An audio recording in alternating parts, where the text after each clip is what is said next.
Cricket স্টেডিয়ামের জন্য যে বরাদ্দকৃত যে মাঠটি, এখানে তো ক্রিকেট একটি স্টেডিয়াম হবে ইনশাল্লাহ। পাশাপাশি এখানে আমাদের বিভিন্ন স্পোর্টসের মাল্টিপারপাস কিছু বিষয় সার্ভ করার জন্য আমাদের একটি পরিকল্পনা রয়েছে। ইতিমধ্যে আমাদের ক্রিকেট বোর্ডের আমাদের প্রেসিডেন্ট এবং আমাদের যুব ক্রীড়া মন্ত্রণালয়ের সচিব সহ আমাদের সিনিয়র ঊর্ধ্বতন কর্মকর্তা সহ আমরা ক্রিকেট বোর্ডের নেতৃবৃন্দ সহ সকলের সাথে বসছি এবং তারা টোটাল বিষয়টা আমাদেরকে জানিয়েছেন এবং আমরা আশা করি যে আমাদের 2027-এ আমাদের এশিয়া কাপ রয়েছে এবং 2031-এ আমাদের বিশ্বকাপ ক্রিকেট রয়েছে, যেখানে কো হোস্ট হিসেবে আমাদের কাজ করার আমাদের সুযোগ রয়েছে। তো সেই চিন্তাভাবনা করে আমরা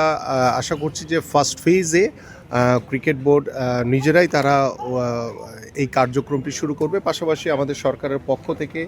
আমাদের যা যা করণীয় আছে আমরা একটি পরিকল্পনা মাফিক ভাবে সুন্দরভাবে আমরা এগোতে চাই, কারণ এটি নিয়ে যাতে আর কোনো নাটক তৈরি না হয় এবং সকল নাটকের অবসান শেষে আমরা এই পূর্বাঞ্চলে একটি ক্রিকেট স্টেডিয়াম পাশাপাশি মাল্টিপারপাস বিভিন্ন স্পোর্টসের যে সুযোগ সুবিধা নিশ্চিত করার জন্য যা যা করণীয় আছে আমরা এটা আনুষ্ঠানিকভাবে সরকারের পক্ষ থেকে সেই পদক্ষেপগুলো আমরা খুব দ্রুত সময়ের ভিতরে নিব ইনশাআল্লাহ।